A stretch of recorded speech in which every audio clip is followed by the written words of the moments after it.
Hey everybody, and welcome back to my channel. Today is Saturday, and I started my shift at 2 p.m. turning on the Uber Eats, Grubhub, and Doordash apps because I have been noticing on Saturdays and Sundays that people tend to order a bit later for lunch. So I just wanted to see and work kind of my off time. Between 2 and 4 or 2 and 5 is kind of dead time for the gig apps, at least in my experience. I wonder how it is for you guys. Let me know in the comments below. But I had the apps on at 2 o'clock on the dot. My first order came through at 2:06. It was a DoorDash order for Panera. It was $6.25 going 2.3 miles, and it took me 20 minutes total from acceptance to drop off. And there was a hidden tip. I think the total payout was $7.75, I believe. So it is now 2:40 on the dot, and that is the only order I've taken. There hasn't been one more DoorDash order come in. Uber Eats has been complete crickets. And on Grubhub, one order came in for 8 miles for $8. That's a no for me. So it's been 40 minutes and I've made $7.75. So there's still 20 minutes of hope for this hour that maybe I could get one more good order. So we're going to wait and see. Also, I apologize if you can see the dirty windows. We had a horrible snowstorm yesterday. It's been snowing. We have tons of snow here. And the car is filthy. So I think we're good though for the rest of the week, so I am going to need to get this car washed. Okay guys, 10 minutes have passed. It is now 2:50 and I just accepted another DoorDash, Sushi Express, $6.75 for 2.3 miles. It's literally just about a block up. So I'm going to drive there, hope it's ready. This place, they're nice. I pick up there on Uber Eats, Grubhub, and DoorDash. So let's see, and since it's 2:50, I'll add this to the 2 to 3 hours. So it looks to be I'll be making about at least $15 this hour, which is better than the 7, right? So let's go get this one.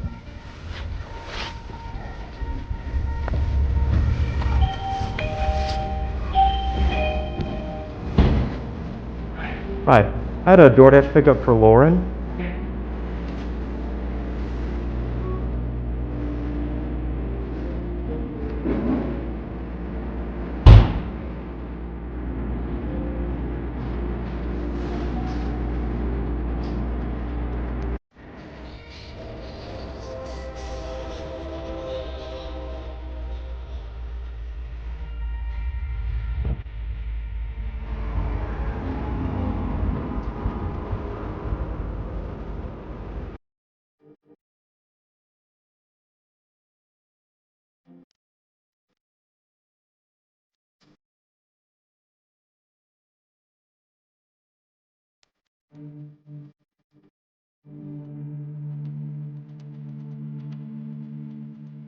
All right, so second drop off done. That took 18 minutes total. Accepted at 2:50, dropped off at 3:08, and here we are at 3:21.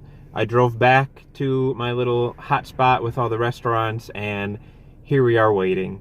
I guess I see why this is the downtime. So, yeah, just waiting. I thought because it's cold and it was a snowy day yesterday that people would be inside, but I mean, it's sunny today. Maybe that's why people are out. I don't know. But any of you out there, what is your luck when you're trying to deliver between like 2 and 5 or, that in between lunch and dinner time? I'm going to give it till 4 and we're going to see if I can get 1 or 2 more orders. But so far I'm sitting at $14.50 for an hour and 22 minutes of work. So just showing you, this is the reality. Uber Eats, not one order has come in, so I don't know what's going on with Uber Eats, but I might turn it off and on again. Not that that's going to help, but worth a shot, right? Well, spoke too soon. There's Uber. $3.82 going 3.5 miles. That's going to be a decline. Well, thanks for playing Uber, but no thank you. Grubhub has been very quiet as well, which Grubhub I have been having really good luck with during the dinner rush, but apparently not during the dead time. All right, here we go, DoorDash. $5.75, going 7.9 miles. Oh boy, that is also a no. Wow. See, that's where if the customer's not going to tip appropriately, DoorDash needs to step in and add a couple dollars to that. Because I don't know who's taking that, but they are a fool. All right, guys. I was about to give up, but at 3:51, a $10 shop and deliver order came through from my personal grocery store where I shop. It's literally like a 2-minute drive up and only 3 items, 1.8 miles away. I wasn't gonna skip that. So I'm headed to the store now. 3 simple items that look like, you know, they're basic items that should be out of stock. So wish me luck. Let's go see if they have everything.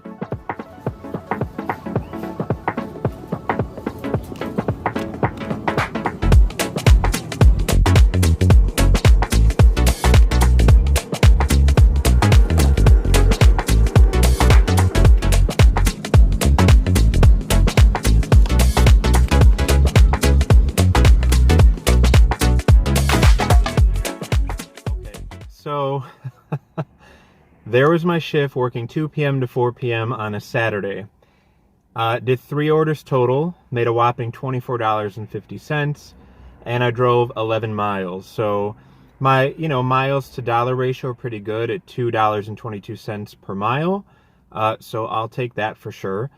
And, it was pretty slow. I wasn't expecting it to be crazy busy or anything like that. And this just puts me $24.50 closer to my goal, right? So, and it's $24.50 less I have to make tonight to get to my goal. So that's fine. Typically I go back out at 5 p.m. So right now, it's about 4:20 and I'm going to go home, eat a little snack to hold me over until I eat dinner and get back on the road at 5 or maybe 5:30 by the time I'm done filming this. We'll see. But I also wanted to just take this time to address a comment I received a while ago and just kind of respond to it. And I am really curious to know your thoughts because, this is YouTube. We're putting ourselves out there for anyone in the world to see these videos and anyone in the world to share their opinion, their perspectives, and their unsolicited advice. So let's get into this comment. Okay, this comment is so long, I'm going to put it up on the screen in chunks so you can read along with me. But whoever Maniac GM is, he says, or she, I don't know, says, all right, as a former social media consultant who did this stuff professionally, here are a few tips to make your videos more watchable and maybe gain a little more traction in the community. All right. So I'm intrigued already, a social media consultant. So it would be great if this person had a channel to show how successful their channel can be with their work history. That is my first thought reading this. And I guess they don't think my videos are watchable. So let's see what they say. Number 1, nix the background music. No one wants to listen to elevator music while you're talking. Fair enough. I know that music can be distracting in videos, and a lot of people, will play music while maybe they're driving or doing pickup and drop-offs and nix the music while they're talking. So that's some good advice. I try to make the music as low as possible so you can still hear me talking, but I could see how that could be a distraction. So is there music playing now? Nope, didn't think so. Number 2, stop talking in monotone. Talk like you do in real life, as if you're having a conversation with someone right next to you. Put some energy in your words. Well, I'm just a guy filming himself, working in the gig economy. I'm not out here to be overly in your face and, how excited do you want me to be? Oh, we got a DoorDash order from McDonald's for 3.5 miles for $10. Let's go! I would say you can watch Eli Esch for that kind of energy. I think Mushi Moo is pretty energetic, but that's not me. And, I'm going to talk how I talk. And if someone was sitting next to me, I would say, what do you think about this order? Should we take it? It's $5 going 4 miles. Do you think it's worth it? I mean, I don't know how else you'd like me to speak, but I didn't know I spoke in monotone. So that's something to keep in mind, that if I sound bored, I guess the audience would sound bored. But I'm not going to put on this fake facade that I'm not. So how I'm talking now, this is me. So if I sound monotone to you, then you don't have to keep listening, right? All right, this keeps going. Number 3, focus more on the pickups and drop-offs and earnings. People tune in for DoorDash and Uber Eats content, not commentary on your life. Well, that's where I disagree, because a lot of YouTubers I watch, you know, once you get a sense of how their videos are and how they edit their videos, how they are in their videos, I personally want to know a bit more about who I'm watching. And I also don't think in my videos I've ever really spoken about my life. I may have put a few things in here and there in between, but I personally know that the people I watch, when they start talking a little bit about their life or peeling back the layers, I find it interesting, because we may come for the content, but we stay for the creator. So I personally like to know a little bit more about who I'm watching, so maybe we can agree to disagree on that aspect. You know, as far as, you know, saying people want to see more of the pickup drop-offs, like, do you want to see my feet walking the sidewalk up to the person's porch and dropping it off on the porch and then walking back to my car? Like, what exactly is it that you want to see? For this last grocery order, I filmed myself looking for the milk and grabbing the Pop-Tarts, and is that really riveting content that you guys want to see? Because to me, I don't find that very interesting. There are plenty of channels that just, you know, film their entire walk up to somebody's door, their walk all the way back to the car. You know, there could be 2, 3, 4, 5 minutes of footage where it's just watching a shaky sidewalk and a shaky porch. If you want to watch that footage, again, there are plenty of channels out there that you can watch that, but I personally don't find that interesting, and I'm not going to film stuff that I wouldn't even want to watch. So again, I thank you for saying to focus more on pickup and drop-offs, but again, I disagree with you personally, and plenty other creators out there make content like that, so I hope that you can go enjoy those creators. Number 4, stop recording 2-hour blocks. It's not nearly enough time to accurately show what you make or earn. Well, whoops, I just filmed a 2-hour block from 2 p.m. to 4 p.m. because guess what? That's what I wanted to see. I'm testing out how the dead time in my market is, and we saw that I did 3 orders, $24.50. So, you know, it's not nearly enough time to accurately show what you make or earn. I just showed that I earned $24.50 in 2 hours during the dead time. So what difference does it make if I'm filming in a 2-hour block, a 4-hour block, or a 6-hour block? You know, I don't personally have that much space to keep my camera rolling that long, and you know, here's a 2-hour block and it makes for a shorter video. So I don't know. To me, it doesn't matter if I watch somebody do one order and they talk about it among other things, or if they do an 8-hour day, how their day went. I don't think that really matters in my opinion, but that's your opinion and I respect that. Number 5, stop being so relentlessly negative and saying things like, this is what it can really be like out here.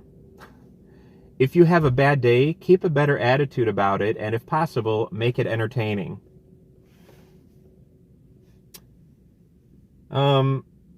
So let me get this straight. Saying this is what it can really be out here, is that relentlessly negative, or am I truly just showing you my day?